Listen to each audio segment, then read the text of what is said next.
Hi, this is Brandon with Precision Defensive Solutions, and And I'm Mike, also with Precision Defensive Solutions.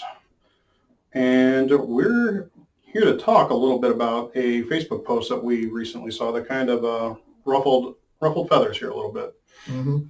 So one of the things that we have a real issue with is bad information being transmitted out to people that are carrying every day.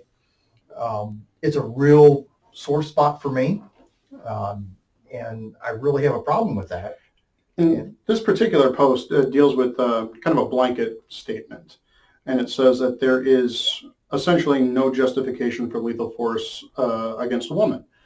This gentleman put a post out there, a question that was stating that his CHL instructor told him that if a woman had her permit and she was being attacked by a man, more than likely she would be justified in shooting and deploying her firearm. And that essentially, under no circumstances could a man justify shooting a woman who was just attacking him open-handed.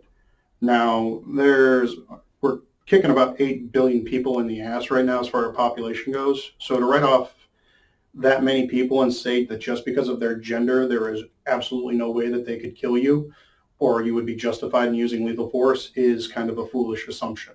and as Mike just said, assumption. Um, a lot of people they assume definites and absolutes when it comes to defensive encounters, and the simple fact is there are no absolutes. There's so much gray area. It's a fluid situation, start to finish. There are so many variables and so many things happening.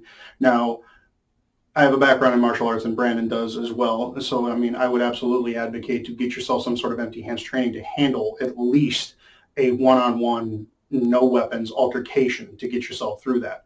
But to just say that whether somebody stands or sits when they use the bathroom is the justification for not using lethal force when you're getting your brains beat in is, again, unacceptable to me.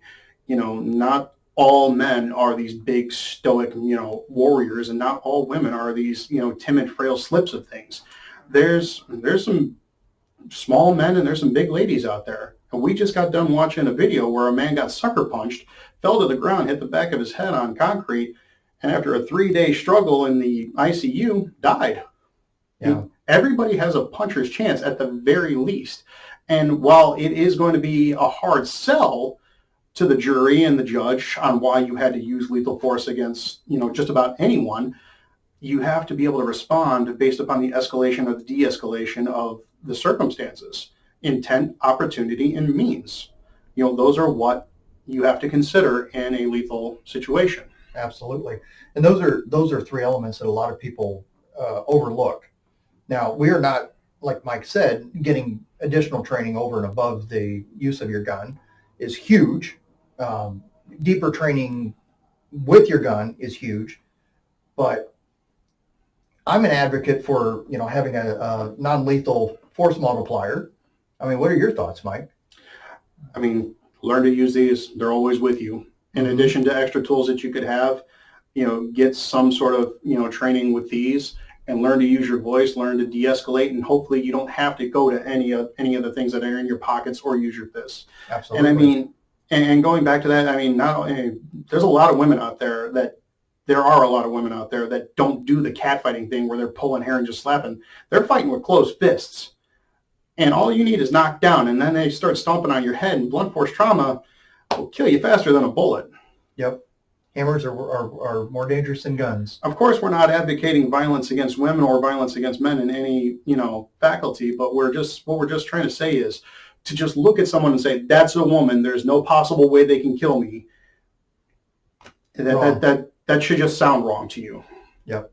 So, if anybody starts making these points, and I know in my 25 plus years of teaching defensive arts and over 35 years of training in the martial arts, I've heard, I think, about every what if scenario possible until I talk to the next person and I get a different one. That's a popular game they play. Yep.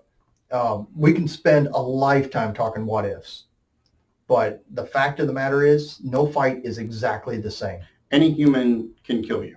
I mean, don't write off anybody for any reason. Stay in level yellow and constantly assess the situation. Yep. De-escalate, evade, gain space, get out. Don't get in ego battles. And most of the time you'll never have to use your skills. And that's a good thing. I appreciate you listening. Take care.